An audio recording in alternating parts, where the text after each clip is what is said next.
NFL draft week is here, and I'm going to show you what a perfect Tennessee Titans 7-round mock draft looks like on today's edition of Locked On Titans.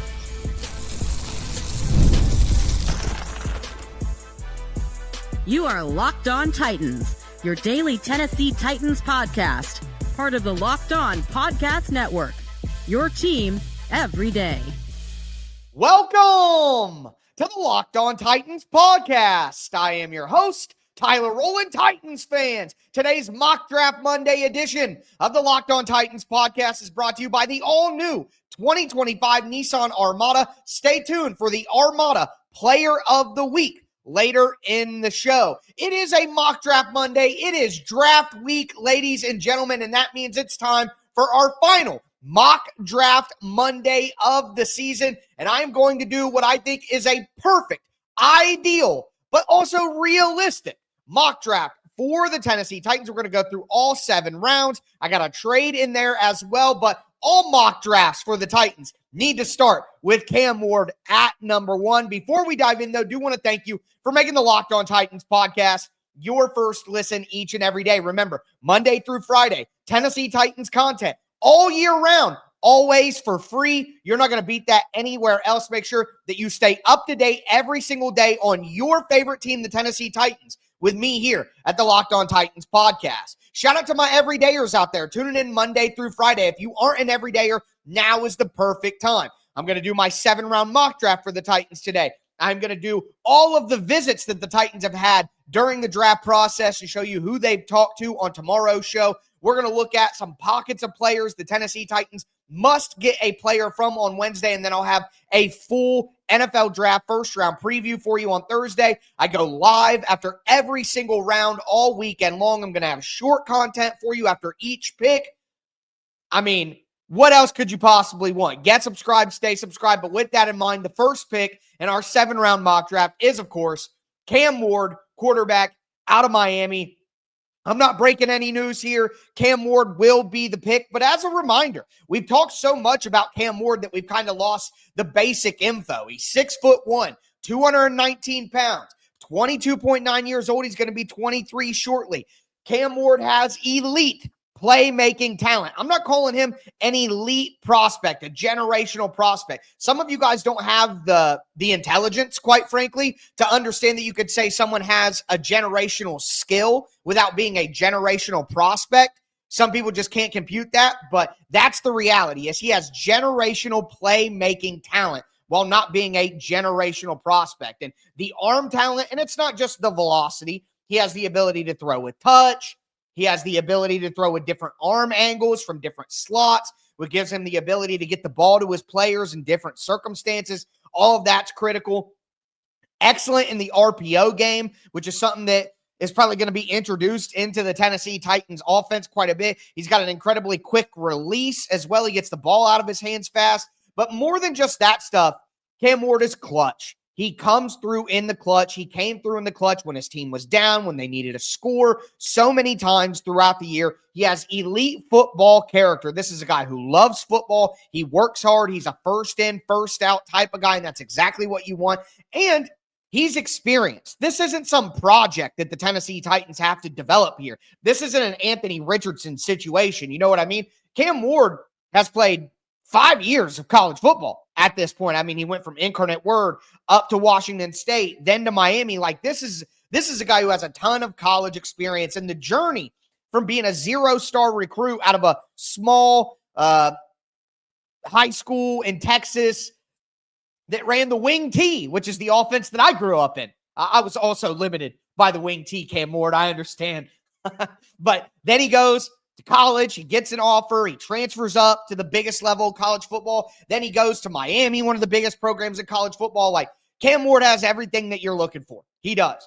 Does he have elite NFL size? No, he's a bit undersized. Is he an elite mobile quarterback? No, the speed is a little overstated. He's just good mobility, not Lamar Jackson, Josh Allen, Jaden Daniels level. His decision-making has to improve. He put the ball in way too many difficult situations. He's got to get better deep down the outsides of the field.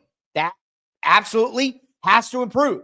But again, Everything that you get from Cam Ward, it screams that he can be a franchise quarterback. Will he be an elite quarterback in the NFL? I hope so. But the Titans would hit on this pick of Cam Ward if he's just an above average quarterback. If he's in the top half of the NFL in quarterbacks, then he is good enough to win a Super Bowl if you build a good roster. Okay? Look at Philadelphia. I don't think that Jalen Hurts is an elite quarterback.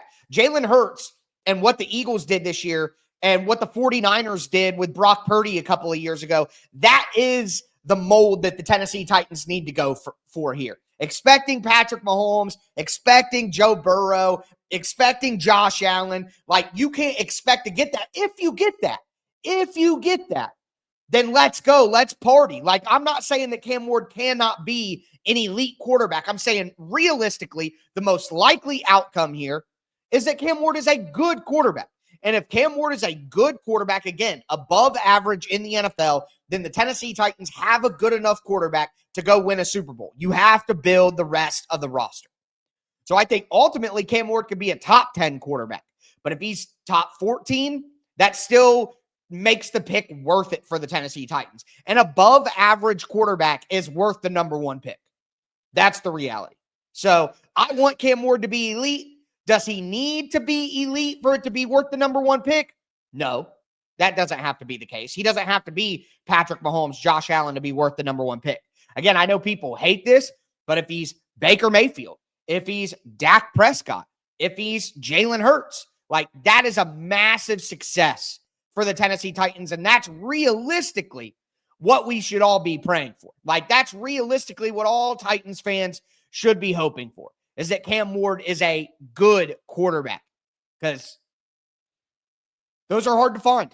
Those are hard to find. And I know that I always say this, internet brain has people where you're either elite or you're trash. There's the elite quarterbacks. Everyone else is trash. No one else is any good. Everyone else is terrible. And that's just not reality. And more often than times in life, you need good. You'd love elite. You'd love greatness. But if you just get good and then you build a great roster, you can win a Super Bowl. So let's hope that Cam Ward's elite, but they just need him to be a good player, and then it'll be worth the number one overall pick. But what happens now is the question. That is really where this draft starts. This draft starts for the Titans in the second round. So if you have Cam Ward as your number one pick, as your quarterback of the future, how do you build around him? Well, the reality is you need a wide receiver, and I'm going to go get Cam Ward a wide receiver. And not only am I getting him a wide receiver, I'm going to get him a wide receiver that he has chemistry and a connection with already. Today's episode is brought to you by the Amazon Fire TV Stick 4K. Did you know that your Fire TV is also an Xbox?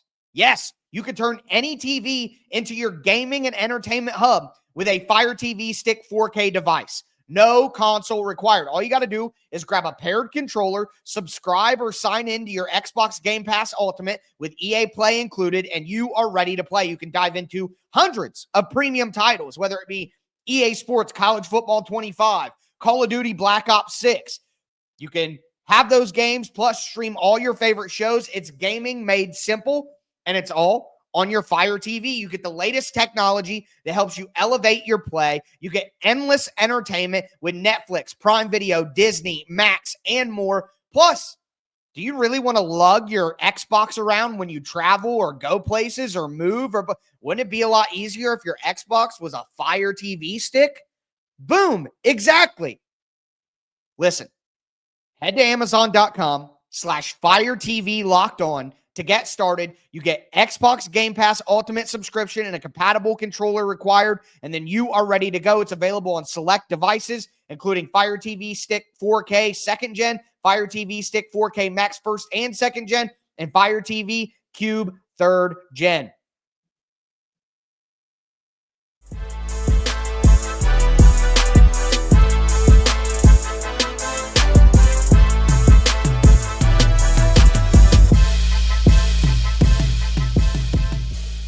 Titans fans, let's continue today's edition of the Locked On Titans podcast. It's a mock draft Monday. We took Cam Ward number one overall. We did a refresher on Cam Ward's profile, height, weight, play style, strengths, weaknesses, all of that stuff. But now it's about what do you do to support Cam Ward? And again, it's all about taking a wide receiver for me, but I get to pick number 35, and there are so many options on the board. At wide receiver, you have Jaden Higgins, you have Kyle Williams, you have Jack Best, you have Jalen Royals, you have Jalen Noel, you have Trey Harris. There's a ton of options. Now, no Luther Burden, no Emeka Egbuka. Those guys didn't fall. And in reality, when we get to the draft, those guys likely won't fall. But outside of wide receiver, Donovan Jackson was on the board. I've called Donovan Jackson a can't pass prospect. I don't know if the Titans feel that way, though. So, again, I'm trying to be realistic with this mock draft. Of course, I would love Cam Ward at 1, Ashton Genty in the 2nd, Tetaroa McMillan in the 3rd, but let's be realistic here about what could happen. So, Donovan Jackson on the D-line, Derek Harmon was still there. Really considered that. Darius Alexander on the defensive line. At edge, Nick Scourton, Landon Jackson, Braden Swinson, Princely Umami Ellen. There were a lot of, with so many great options on the board, the best thing to do is to trade down. And that's exactly what I did. And again, this is the most realistic trade down that I've seen for the Titans. It's with the New Orleans Saints. The Saints did not take quarterback at number 9. So at pick 40, the Saints are looking. Jalen Milroe and Jackson Dart are still on the board. The Saints say, we can't wait any longer. We got to go up and get our guy at 35. So the Saints go up from 40 to 35. The Titans send pick 35 and pick 141 to the Saints for pick 40 and pick 71. Again, last year, there was a trade 35 and 168 for 43 and 79. So there's absolutely precedent for this happening. The Saints have pick 93, pick 112, pick 131. They have 3 more picks after that in the 7th round. The Saints have all the draft picks they could want. So they can afford to give up their extra 3rd round pick that they got from Washington and move up 5 spots and get Jackson Dart, who fits perfectly with what Kellen Moore wants to do on offense. So the Saints come up to get Jackson Dart. The Titans drop back to 40 and pick up pick number 71 while losing pick number 141. So the Titans drop back to pick 40. And in the process, Donovan Jackson, Derek Harmon, and Nick Scourton come off the board out of the guys that we talked about before. Well, that means that I still have my pick of wide receivers. And if I have Jaden Higgins, Jack Best, Jalen Royals, Jalen Noel, Kyle Williams, and Trey Harris, my pick is Kyle Williams. So that's where I go. Pick number 40 after a trade back. The Tennessee Titans take Kyle Williams, the wide receiver out of Washington State. He's everybody's favorite wide receiver now. 22 and a half years old, 5'10", 190 pounds, is on the smaller side, but his release at the line of scrimmage, when I talk about release at the line of scrimmage, I talk about beating press coverage. And the reality is, guys come out of college without experience beating press coverage. And not a lot of college programs press because of the speed at the college level. It's just hard to win physical battles like that at college. There's so much speed, all right? So you don't see a ton of press in college. So a guy that can come into the NFL and immediately have multiple release packages. There are plenty of different release packages, and Kyle Williams can do just about all of them. So getting off press is key at the NFL level, and Kyle Williams is maybe the best in the entire class at getting away from press. He has great straight line speed. He's a yards after the catch demon. He forces a ton of missed tackles. He's actually been good in contested catch situations despite being 5'10", 190 pounds. And, of course, again, the Cam Ward connection. Cam Ward played a year with Kyle Williams at Washington State. They had a connection together, and Cam Ward said when he was doing all those Fortnite streams last week, Kyle Williams on the outside with Calvin Ridley and Xavier Restrepo. Let's go, man. So getting that connection back together and kind of hitting the ground running, I think that makes this pick more valuable than what it would be if the Titans just had Will Levis again at quarterback. Taking Kyle Williams is great, but having Cam Ward at quarterback and pairing him back with Kyle Williams, a guy he knows, that increases the value of the pick. And that's why I'm okay with taking Kyle Williams at pick number 40. Despite the size is a concern. 5'10", 190 pounds. Like, that's a smaller wide receiver, and you already have Calvin Ridley as a Z wide receiver. You got Kyle Williams. He going to play in the slot. You're going to move Calvin Ridley to the slot more. Like, that's not a huge problem, but he's a very versatile player. He can play different spots. He played all three different spots, X, Z, slot at Washington, but I don't think he can play X at the NFL level. He's just too small. The size is a problem. He's better in contested catches. He's good for his size in contested situations. But at the catch point, he doesn't have super long arms. He doesn't have super big hands. Again, he's only 190 pounds. This isn't going to be a guy who is mossing people all over the field. Like, you're just not going to get that. And he's fast. Don't get me wrong. He is fast. But he doesn't have elite explosion out of his breaks, change of direction, stuff like that. Like, we aren't talking about a Tyreek Hill, Xavier Worthy level flyer here. He's fast, don't get me wrong, but it's just not elite level explosion. So that's what you take when you get Kyle Williams. But in the second round, he should be able to immediately come in and I think 700, 800-yard receiving season. I think he could be that good early on for Cam Ward with the connection that they have and the opportunities that he would likely get in the Tennessee Titans offense with the lack of wide receiver talent. But after Kyle Williams, we move to our third round pick. And remember, we traded back from 35 to 40. We picked up pick number 71. Now, I think what the Titans could do here is they could consider another trade back, but that's not the route that I went because I got worried. So here were my options. On the offensive line, which I think it's time to think offensive line here. Ariante Ursery, the offensive tackle out of Minnesota. Tate Ratledge, the guard out of Georgia. Wyatt Milam, the guard out of West Virginia, who you guys know I love Wyatt Milam. I love Wyatt Milam. Those were all there. On the D-line, Vernon Broughton out of Texas. Omar Norman Lott out of Tennessee, who the Tennessee Titans had a visit with. Pass rusher, interior defensive lineman out of Tennessee, Omar Norman Lott. Really thought about it. But then I go to edge. And Femi Oladejo is there out of UCLA. And you guys know I love Femi. You got Ashton Gillette out of Louisville. You got Savion Jones out of LSU. You guys know I like a lot. Huge, big, monster edge, which is what I think the Titans are looking for. But in my mind, when I looked at the edge rushers there was a big drop-off after Femi. Femi Oladejo, the drop-off to edges, these are all day 3 guys. I wouldn't take any of these guys on day 2. They're day 3 options. The only day 2 edge rusher, in my opinion, that remained on the board is Femi Oladejo, and I can't pass on the opportunity. So I go up there, pick number 71 in the third round, and I take Femi Oladejo, edge rusher, UCLA. 6'3", 260 pounds. All right, think Draymond Jones size. I think this is the minimum threshold for what the Titans want on the edge now. All right, and Femi is only 21.6 years old, so he's not even 22 yet. He could gain another 10 to 15 pounds of muscle and be that 6'3" and some change, 270-pound edge that the Tennessee Titans want.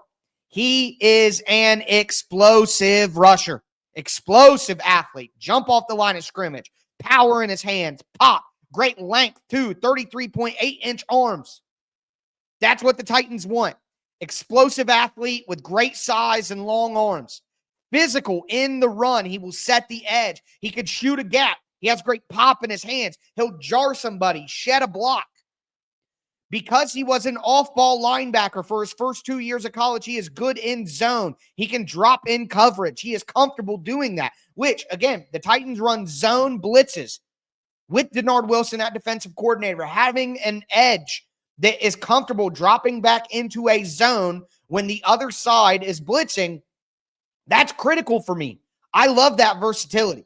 So if you give me explosiveness, you give me length, you give me size, you give me physicality and run defense, you give me the ability to shoot gaps and to drop back in coverage, what are we discussing here? This is a slam dunk at pick number 7. If the Titans leave the top 100 picks with Cam Ward, Kyle Williams, and Femi Oladejo, that is disgusting. What an incredible haul that would be. And look, Femi Oladejo has only been an edge rusher for 1 season, and he's still kind of went back and forth. Some people could look at that and say, oh, he doesn't have experience as an edge rusher. That hurts him. I look at that and say he has incredible upside. Femi Oladejo is not the best version of himself already. He has not peaked as a football player yet. And I love that coming out of college. So because he hasn't been an edge rusher super long, he's got to refine his game. He's got to hone his technique. He's got to have a better plan when he goes to pass rush. He's got to get bigger and stronger too. I think that's important.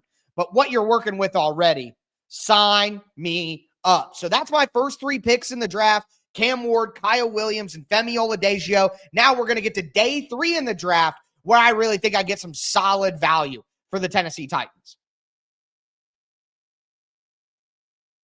Do want to let you guys know that today's episode is brought to you by the Nissan Armada, the 2025 Nissan Armada, and the Armada Player of the Week. Each week, I'm going to take a look at a draft prospect, pick one guy that stands apart, a guy that I believe showcased the strength and power needed to push the Tennessee Titans forward as we look to next season. And of course, my Armada clear-cut Player of the Week is Cam Ward. It's draft week, baby. Of course, it's going to be Cam Ward. Look, Cam Ward is heavy duty. He's rugged. He can conquer the road ahead with capability and confidence. He'll dream big. He'll go big, just like the Nissan Armada. So it's clear that my Player of the Week, Cam Ward, is ready to conquer the road ahead, just like you can in the new Nissan Armada or any of their outstanding vehicles. Take the Nissan Armada, the Rogue, or the Pathfinder, and go find your next big adventure like the Titans are about to do with Cam Ward. Make sure that you shop NissanUSA.com.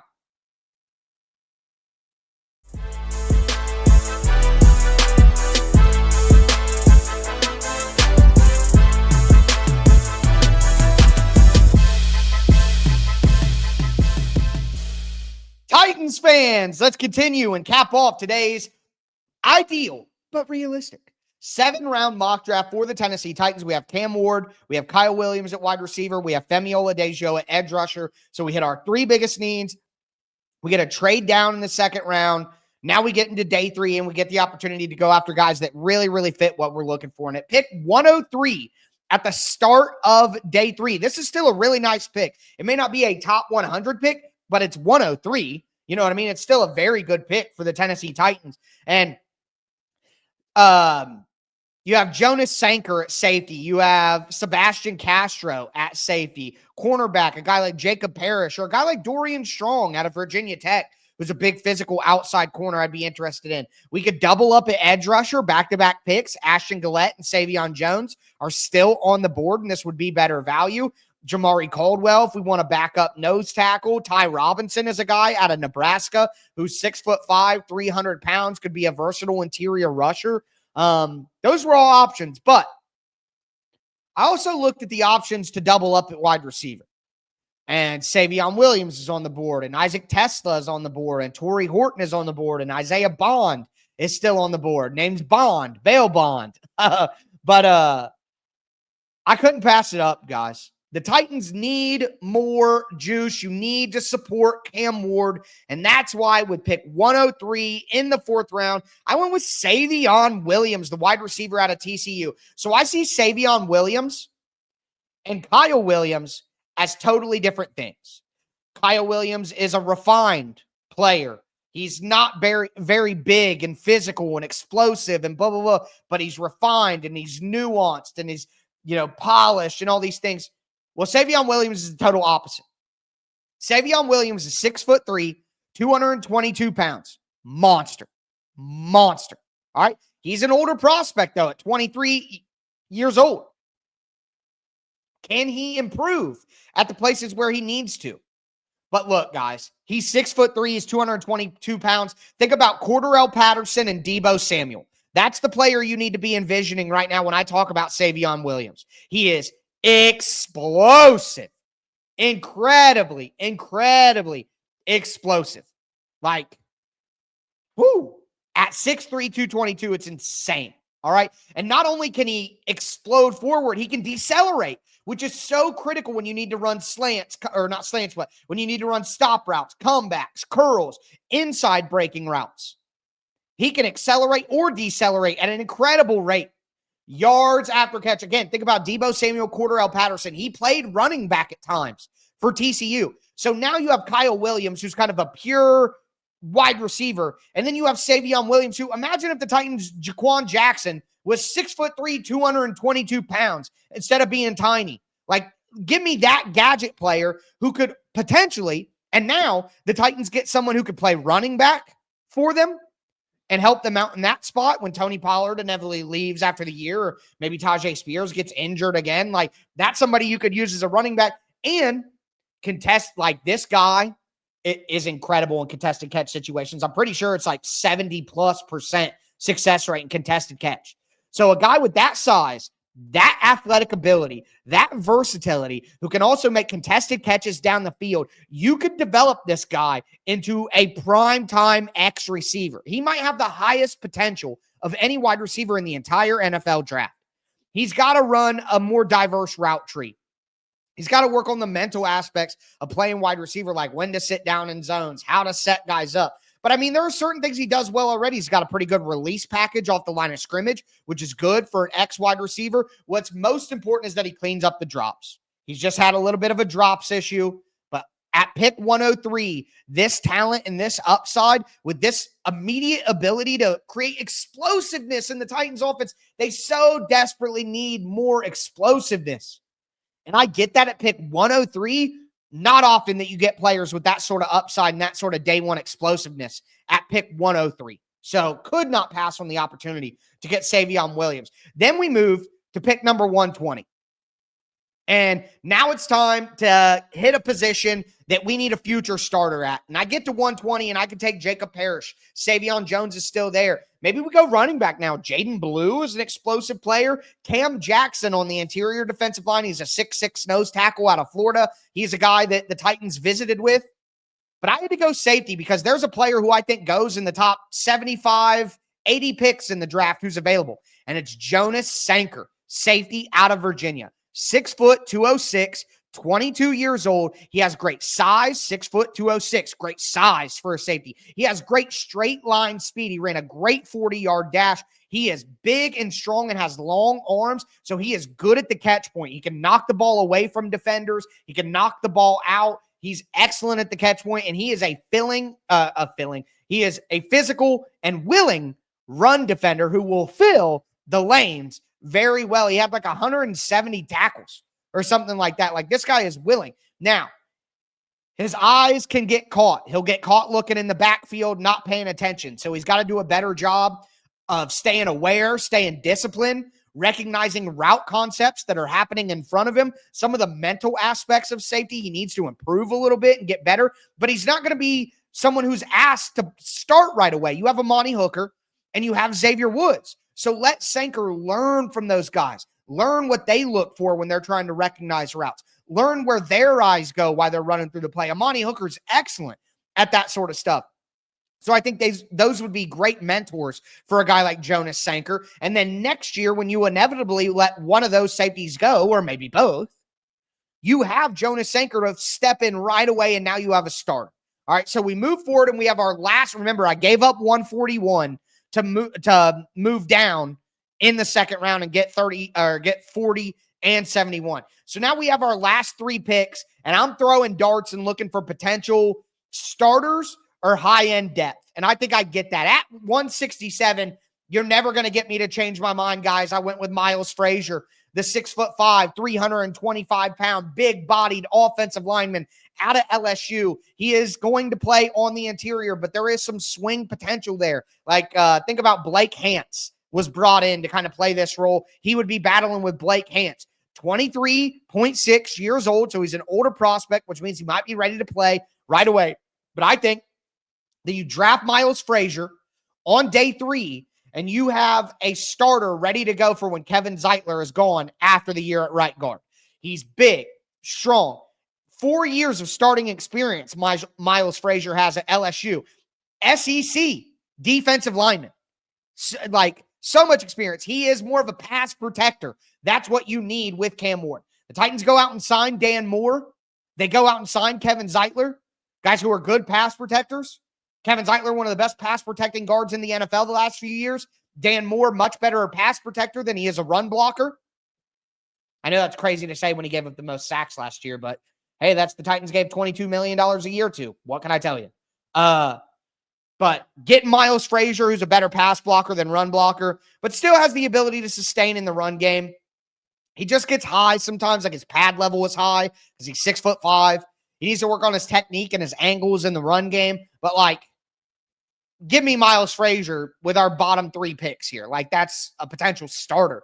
Ollie Gordon, I'm doing it again, 178. Ollie Gordon, give me a big physical, 6'2", 220-pound running back, goes perfectly with Tajay Spears and Tony Pollard. Don't really need to explain that again. It's just too good of a pick. You need to get a running back in this class. Get a big power running back in a great running back draft. Take one, even if it's round 6. Take a running back.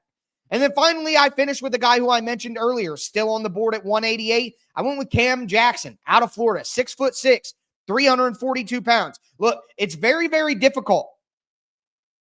Very difficult to replicate T'Vondre Sweat.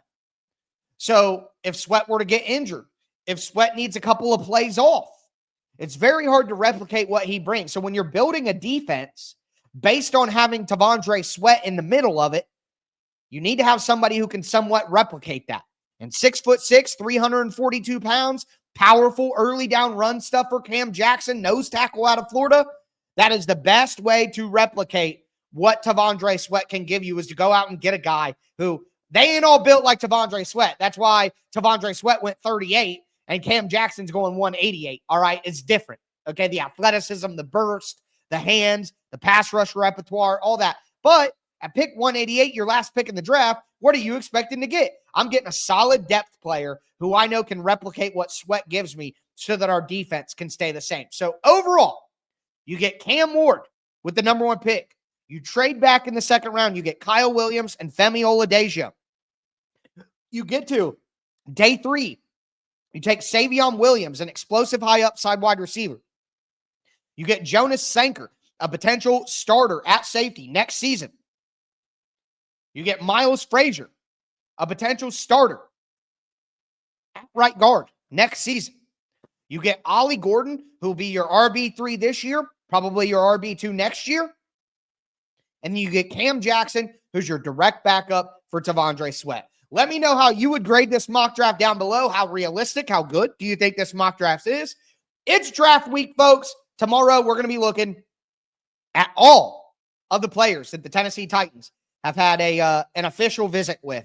Talk about what that means and what it could tell us. So draft week, baby, that's going to do it for me today. As always, I am your host, Tyler Rowland, and this was Locked On Titans.